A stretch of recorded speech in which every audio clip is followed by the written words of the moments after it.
जय हिंद बच्चों, कैसे हैं आप सब। आइए अब हम आज हरिओध जी का क्वेश्चन आंसर पढ़ते हैं बच्चों। हमने आपसे कहा था ना, इनसे संबंधित हम क्वेश्चन आंसर करवाएंगे आप लोगों को। तो आइए सब लोग तैयार हो जाइए प्रश्नोत्तर को सॉल्व करने के लिए।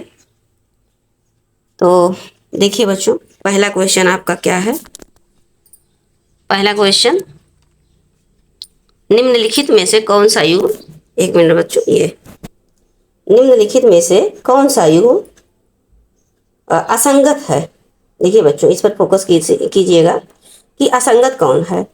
का नंबर का अधिकिलापूर्ण उपन्यास है, ठेठ हिंदी हिंदी का ठाठ उपन्यास है, प्रद्युम्न विजय नाटक है, या फिर चोखे चौपदे कहानी है बच्चों। तो बताइए बच्चों। तो बच्चों यहाँ पर असंगत आपका चोखे चौपदे है। चोखे चौपदे क्या है बच्चों, बताइए। ये काव्य संग्रह है, हमने आपको बताया था बच्चों जीवन परिचय में, आपको याद होगा। ये एक काव्य संग्रह है। क्या है? काव्य संग्रह। चोखे चौपदे, चुपदे चौपदे, ये दोनों काव्य संग्रह में आते हैं। और आपका देखिए विजय जो प्रद्युम्न है, इसके साथ ही साथ रुक्मणी परिणय भी आपका नाटक है। और फिर आइए बच्चों, हम नेक्स्ट क्वेश्चन पे हम लोग चलते हैं। थोड़ा एक्सप्लेनेशन के साथ करेंगे बच्चों, तो थोड़ा सा समय लगेगा, लेकिन ये आपको बहुत काम आएगा। ये देखिए बच्चों, संगत युग्म का चयन कीजिए, अर्थात इसमें एक कोई सही है और बाकी तीन गलत है। तो वो कौन सा है बच्चों? का है रस कलश हरिओध जी का है, लहर मैथिली शरण गुप्त जी का है, कामायनी प्रेमचंद जी का है, या प्रेम तरंग बच्चों जगन्नाथ दास रत्नाकर का है। ये जगन्नाथ दास रत्नाकर जो है बच्चों, ये आपके साहित्यिक हिंदी वाले बच्चों में का सिलेबस है, इसको भी हम पढ़ाएंगे। तो आइए बच्चों, बताइए अब आप लोग। तो दूसरे नंबर का आंसर बताइए बच्चों। इसमें संगत युग्म आपका रस कलश है, जो कि हरिओध जी ने लिखा है, और हमने आपको जीवन परिचय में ये बता दिया है।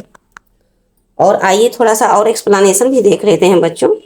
ये जो आपके कामायनी है, लहर हो गया, कामायनी हो गया, ये आपका बच्चों किसका है? तो ये जयशंकर प्रसाद जी का है। जयशंकर प्रसाद जी का है। लहर, कामायनी, आंसू, झरना, ये सब जयशंकर प्रसाद जी का है बच्चों। और आपका जो ये प्रेमचंद जी हैं, प्रेमचंद जी, तो इन्होंने ये लिखा है गोद, आप तो सुने ही होंगे, पढ़े ही होंगे पिछली क्लास में। गोदान, गबन, कर्मभूमि, जन्मभूमि, मंगलसूत्र इत्यादि और बहुत सारी इनकी रचनाएं, नाटक, कृतियां हैं। और बच्चों आपकी मैथिली शरण गुप्त को भी देख लीजिए। आप जानते हैं मैथिली शरण गुप्त को, जो हम अगली कक्षा में आपको पढ़ाएंगे, इन्हें भी इन्होंने साकेत लिखा है। ये देखिए मैथिली शरण गुप्त, साकेत, भारत भारती, यशोधरा, द्वापर, पंचवटी, सिद्धराज, तिरपथगा, झनकार, ये सब मैथिली शरण गुप्त जी का है बच्चों। और आपके जो जगन्नाथ दास रत्नाकर हैं बच्चों, इन्होंने प्रेम तरंग नहीं लिखा है, इनका श्रृंगार लहरी है। मतलब इनके रचना में आपको लहरी मिल जाएगा। श्रृंगार लहरी हो गया, विष्णु लहरी हो गया, गंगा लहरी हो गया, उद्धव शतक हो गया जो बहुत इंपॉर्टेंट है इनका, और गंगा अवतरण, ये सब बच्चों जगन्नाथ दास रत्नाकर जी का है। तो आपका सही आंसर क्या है बच्चों? ये आप सही आंसर देख लीजिए फिर से एक बार। ये है रस कलश, जो कि हरिओध जी का है, ये सही है। आइए अब नेक्स्ट क्वेश्चन को देखते हैं बच्चों। यहाँ पर अब देखिए बच्चों, अब समाज से रिलेटिव हो गया, अब थोड़ा बहुत समाज का हम चर्चा कर लेते हैं। तो यहाँ पर कमल मुख में कौन सा समास है? का नंबर का द्वंद्व समास है, खा कर्मधारय समास है, गा अव्ययी भाव समास है, या फिर खा द्विगु समास है बच्चों। ताइए बच्चों, हम थोड़ा सा एक्सप्लेनेशन कर लेते हैं कि जो द्वंद्व समास होता है बच्चों, तो ये क्या होता है, इसमें राम कृष्ण होंगे, जैसे थोड़ा अपोजिट होगा, भाई बहन होंगे, दिन रात हो गया, उल्टा रहेगा, रुपया पैसा, दाल रोटी हो गया, दिन रात हो गया, माँ बाप माता पिता हो गए, ये सब क्या हो गया, जहाँ पर और लगाना पड़े। जैसे आप दिन लिखेंगे और रात लिखेंगे, तो वहाँ पर जो डैश होगा वहाँ पर आप ऐड क्या करेंगे, और दिन और रात, रुपया और पैसा, राम और कृष्ण, जहाँ पर और लगाना पड़े। और बच्चों अब आइए कर्मधारय का भी देख लेते हैं। कर्मधारय समास में यहाँ पर कमल मुख दिया है, आपका सही उत्तर भी यही है बच्चों। कमल मुख जैसे कमल रूपी मुख, महाकवि, महान है जो कवि। कुमार श्रवणा, कुमार है जो श्रवणा। नराधम, नर है जो अधम, जो नर है अधम। पीत सागर, पीला है जो सागर। लाल कपड़ा, लाल है जो कपड़ा। इस प्रकार से बच्चों ये कर्मधारय समास के उदाहरण हैं। अब आइए बच्चों थोड़ा सा हम ये क्या नाम है अव्ययी भाव समास को भी एक्सप्लेन करते हैं। इसमें बच्चों अव्यय और उपसर्ग के साथ होगा। इसमें या तो अव्यय होगा या तो कोई उपसर्ग होगा, इसी के साथ होगा। आप पहले ही पहचान सकते हैं। कोई भी शब्द देखिए, उसके पहले शब्द को देखिए, क्या ये अव्यय है। या अव्यय अर्थात बच्चों जो किसी भी संज्ञा के जैसे लिंग हो गया, मतलब लड़का है, स्त्रीलिंग, पुरुष लिंग, ऐसा कुछ ना बदले, वो एक समान रहे। चाहे लड़का प्रतिदिन नहाता है, लड़की प्रतिदिन नहाती है, यहाँ जो प्रतिदिन है वो दोनों के लिए सेम है, तो उसी को अव्यय कहा जाएगा बच्चों।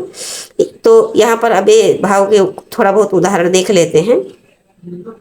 जैसे आपका यथाशक्ति हो गया, भर पेट हो गया, पेट भर, आजम जन्म तक, बेशर्म, बेशर्म है। अब यहाँ देखिए बे आपका ये हो गया, क्या कहते हैं, उपसर्ग हो गया, प्रति उपसर्ग हो गया, प्रति आपका अव्यय हो गया, यथा उपसर्ग। इस प्रकार से बच्चों आइए हम द्विगु समास भी थोड़ा सा डिस्कशन कर लेते हैं। द्विगु समास बच्चों इसमें कई समूह का, किसी चीज के समूह का वो होता है, समाहार होता है। जैसे तीन फल वालों, तो त्रिफला कहोगे, तीन फलों का समाहार होता है त्रिफला में। चौराहा, तो वहाँ पर चार राहों का समाहार होता है। आप चौराहे पर जाते हैं ना बच्चों, तो देखिए चार साइड से राहें निकली होती हैं, तो आपका वो द्विगु समास में आएगा, क्योंकि वहाँ पर चार राहों का समाहार। अठन्नी हो गया, तो अठन्नी 8 आनों की होती है, 8 आनों का समूह होता है। 9 ग्रहों का समूह होगा। पंचवटी, 5 वटों का समूह होगा। शताब्दी हो गया, तो 100 वर्षों का समाहार हो जाएगा। इस प्रकार से आपके क्या कहते हैं द्विगु समास का भी उदाहरण हमने बताया बच्चों। और ये देखिए इसका सही आंसर जो है ये कर्मधारय समास क्वेश्चन नंबर है। अब आइए बच्चों नेक्स्ट क्वेश्चन पे चलते हैं। राधा ने, देखिए बच्चों यहाँ पर, अब देखिए हमने आपको पढ़ाया भी था, तो बताया था कि राधा ने दूतिका किसे बनाया है। तो किसे बनाया है? उद्धव को बनाया है, पवन को बनाया है, मेघ को बनाया है, या फिर गोपियों को बनाया है। तो बताइए बच्चों किसे बनाया है? आप तो जानते ही हैं, पवन को बनाया है। इसमें कोई समय ही नहीं लगने वाला है, ना इसमें एक्सप्लेनेशन कुछ है ऐसा। अब देखिए बच्चों यहाँ पर देख लीजिए, प्रिय प्रवास महाकाव्य किस भाषा में लिखा गया है। ये हमने जब आपको जीवन परिचय बताया था, तो हमने मेन फोकस करके आपको बताया था कि ये खड़ी बोली की भाषा है। अवधी है, खड़ी बोली, ब्रज भाषा या फारसी, तो फिर ये खड़ी बोली भाषा की है बच्चों। आइए नेक्स्ट क्वेश्चन पे चलते हैं हम। चुभते चौबदे काव्य संग्रह के रचनाकार हैं बच्चों। तो कौन है? आप जानते ही हो कि अयोध्या सिंह उपाध्याय हरिओध हैं, मैथिली शरण गुप्त हैं, या जयशंकर प्रसाद हैं, या फिर सुमित्रानंदन पंत हैं। तो आप जानते हो बच्चों कि ये अयोध्या सिंह उपाध्याय हैं, और ये आपके काव्य संग्रह में है, चुभते चौपदे, चोखे चौपदे। ये आइए बच्चों नेक्स्ट क्वेश्चन पे चलते हैं, क्वेश्चन नंबर 7। ये अयोध्या सिंह उपाध्याय हरिओध किस युग के? मोस्ट इंपॉर्टेंट है बच्चों, ये आपका मोस्ट इंपॉर्टेंट क्वेश्चन में से आता है कि ये किस युग के हैं। तो अयोध्या सिंह उपाध्याय किस युग के हैं बताइए? का भारतीय युग के, द्विवेदी युग के, छायावाद युग के, या प्रगतिवादी युग के?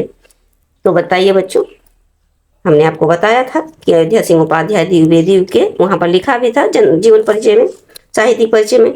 अब बच्चों थोड़ा सा और डिस्कशन कर लेते हैं। यहाँ पर आपके दिया हुआ है भारतीय युग, छायावाद युग, या प्रगतिवाद युग। तो देखिए बच्चों, जो भारतीय युग है ना, क्योंकि ये आपके सिलेबस में भी हैं, तो इनको डिस्कशन करना जरूरी है, और इसी के माध्यम से आपके दिमाग में रनिंग होता रहेगा।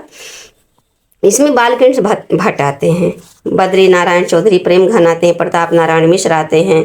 आप इसको ध्यान से सुन के और थोड़ा स्लो मोड में करके बच्चों आप लिख सकते हो। ऐसे आप हेडिंग डाल देना ऐसे कि क्या कहते हैं भारतीय युग। अब यहाँ पर ऐसे करके, और आप ऐसे जो हम आपको बोल रहे हैं, ये अच्छे से लिखा ही नहीं जा रहा बच्चों, थोड़ा सा जगह कम है, इसलिए हम आपको बोल रहे हैं, आप इसको लिखते जाइए।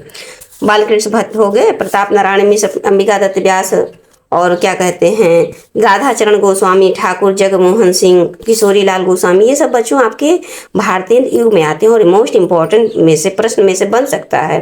तो इसको ऐसे हल्के में ना लीजिएगा बच्चों। आइए नेक्स्ट क्वेश्चन, ये देखिए, अब छायावाद को भी देख लीजिए आप। छायावाद में आप पाएंगे पहले द्विवेदी के कुछ और भी कवियों को आप जान लीजिए। अयोध्या सिंह उपाध्याय हरिऔध को तो आप जान ही गए हैं। इसमें महावीर प्रसाद द्विवेदी भी आते हैं, बाबू बाल मुकुंद आते हैं, माधव मिश्र आते हैं, गोविंद नारायण मिश्र आते हैं, सरदार पूर्ण सिंह आपके सिलेबस में हैं। फिर बाबू श्याम सुंदरदास भी आते हैं, मिश्र बंधु जिनके बारे में आप जानते हैं। और फिर उसके बाद लाला भगवान दीन चंद्र शर्मा गुलेरी हो गए, पद्मलाल पुन्नालाल बख्शी हो गए। बच्चों ये सब आपके किस में आते हैं? तो द्विवेदी युग में आते हैं। अब आते हैं बच्चों छायावाद को जान लेते हैं। इनमें तो छायावाद तो आपको हमें लगता है बहुत ही आसान है। इसमें 4 स्तंभ तो मेन ही है, आप जानते हो। जयशंकर प्रसाद हो गए, सूर्यकांत त्रिपाठी निराला, महादेवी वर्मा हो गए। और फिर उसके बाद निराला आपके हो गए जयशंकर प्रसाद, सूर्यकांत त्रिपाठी निराला और महादेवी वर्मा, और पंत जी हो गए सुमित्रानंदन पंत। बाकी और भी हैं बच्चों, राहुल सांकृत्यायन हो गए, माखनलाल चतुर्वेदी, चतुर्थ सेन शास्त्री, ऐसे वियोगी हरि, राय कृष्णदास, ऐसे बहुत और भी हैं बच्चों। तो इनको आप नोट कर लीजिए। और ये मेन जो 4 लोग हैं इनको तो आप याद ही करके रखिएगा। अब आते हैं बच्चों प्रगतिवादी युग में। ये केदारनाथ अग्रवाल, नागार्जुन, शिव मंगल सिंह, सुमन, वासुदेव सिंह, त्रिलोचन, ये सब आते हैं बच्चों। ये तो हमने आपसे डिस्कशन कर लिया ये युगों के बारे में, युगों और लेखक के बारे में। अब आइए नेक्स्ट क्वेश्चन पे चलते हैं। ये तो आपको पता ही है, आप जीवन परिचय में अच्छे से पढ़े हैं बच्चों। हम आपको जीवन परिचय या साहित्य परिचय बार बार रिपीट इसलिए कराते हैं कि देखिए इसी प्रकार से 1 नंबर का क्वेश्चन भी बन सकता है। जरूरी नहीं है आप चूंकि इतने कई कवि हैं सिलेबस में आपके, तो क्या सभी का साहित्य परिचय आएगा?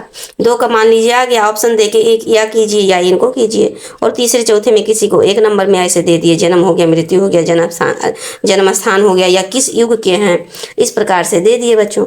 तो बताइए आप 1865 में हुआ था इनका जन्म, या 1867 में, 1870 में, या फिर 1875 में हुआ था। तो आपको हमने बताया था कि ये 1865 में इनका जन्म हुआ था, अयोध्या सिंह उपाध्याय हरिऔध जी का। अब आइए बच्चों नेक्स्ट क्वेश्चन। अब इसमें देखिए बच्चों, अयोध्या सिंह उपाध्याय हरिऔध की उनकी जो किस रचना पर मंगला प्रसाद पारितोषिक प्रदान किया गया है? तो बच्चों आप जानते होंगे, बताइए। प्रिय परिवास का नंबर का, या खा बंदेही वनवास पर, या गा रस कलश पर, या घा रसिक रहस्य पर बच्चों? तो बताइए। तो आपको हमने रिमाइंड कराया था, देखिए प्रिय प्रवास पर इनको पारित, तो ये हिंदी सम्मेलन या साहित्य का सर्वोच्च क्या कहते हैं, सर्वोच्च पुरस्कार है, सम्मान है बच्चों। आइए ये हमें लगता है ये, हाँ लास्ट और नेक्स्ट और लास्ट क्वेश्चन देख लीजिए बच्चों। इसमें कह रहा प्रिय प्रवास, मेरी मतलब इजी क्वेश्चन है। प्रिय प्रवास के रचयिता कौन है? तो बताइए। मैथिली शरण गुप्त हैं, अयोध्या सिंह उपाध्याय हरिऔध हैं, और उसके बाद में सिया राम शरण गुप्त हैं, और उसके बाद जयशंकर प्रसाद हैं। तो देखिए बच्चों, अभी कितना देखने में तो आसान लगता है बच्चों, लेकिन ये आसान एग्जाम में तभी होगा, आपको ऐसे टिक लगाना रहेगा, या कॉपी में आप क्वेश्चन नंबर 10 डाल के अब इसका आंसर जो है अयोध्या सिंह उपाध्याय हरिऔध ऐसे खा नंबर करके लिख देंगे। इसी प्रकार से ऐसे खा नंबर डाल के लिख देंगे, उत्तर यहाँ पर लिख देंगे ऐसे करके। तो फिर ये तो बहुत आसान है, लेकिन आसानी कब होगा? जब आप इसको पढ़े रहेंगे, आपको इसका नॉलेज रहेगा। हमने आपको बताया नहीं बच्चों कि बाबा साहब भीमराव अम्बेडकर ने क्या कहा कि शिक्षा वो शेरनी का दूध है जो जब तक पियोगे, जितना अधिक पियोगे उतना दहाड़ोगे। तो आप जितना अधिक पढ़ोगे, जितना रिवाइज करते रहोगे, बार बार रिपीट अपने दिमाग में लाते रहोगे, किसी माध्यम से, वीडियो में देख रहे हो हमारे, तो इस वीडियो माध्यम से हम बार बार चीज़ें रिवाइज करते रहेंगे। आप देखिएगा, आपका जब एग्जाम होगा ना, तो आप इस वीडियो से ही आप 80+ मार्क सिर्फ इस वीडियो से ही करेंगे। प्लस आप सेल्फ स्टडी अगर करते रहे, रिवाइज करते रहे, तो आप 95+ जाएंगे। या आप गारंटी के साथ विश्वास आप रख लीजिए बच्चों, मेरा कहा मानिए, आप फॉलो करते रहिए और प्लस नोट करते रहिए। नोट करने के बाद उसको ऐसे बंद करके रख मत दीजिए। आप टाइम शेड्यूल बना लीजिए, आपके पास 24 घंटा है, कितने घंटा सोना है, कितने घंटा स्कूल में समय देना है अगर स्कूल जा रहे हैं, और कितने घंटा अपना एक्स्ट्रा और समय देना, थोड़ा टहलना घूमना है, और भी कुछ एक्स्ट्रा चीज़ें आप देखेंगे। ये तो है नहीं, क्योंकि ये उम्र ही ऐसा है कि कुछ और देखे बिना समय नहीं बीतेगा। कुछ ना कुछ तो जरूर देखेंगे अगर मोबाइल उठाएंगे, लेकिन उसमें फिक्स कर लीजिए कि आपको हमको इतने समय ये चीज़ देखना और इतने समय में पढ़ाई करना ही करना है। मॉर्निंग में पढ़ाई अवश्य करें बच्चों। तो हम इस वाक्यों के साथ आपसे अब समाप्त करते हैं वीडियो को, और मिलते हैं नेक्स्ट क्लास में बच्चों। आपके नेक्स्ट कौन से लेखक हैं बताएं। तो हमें लगता है आपको मैथिली शरण, हाँ मैथिली, हाँ बच्चों मैथिली शरण गुप्त आएंगे आपके नेक्स्ट क्लास में। मैथिली शरण गुप्त को हम लोग पढ़ा जाएगा। तो आइए बच्चों, अब हम इस वीडियो को समाप्त करते हैं। जय हिंद बच्चों।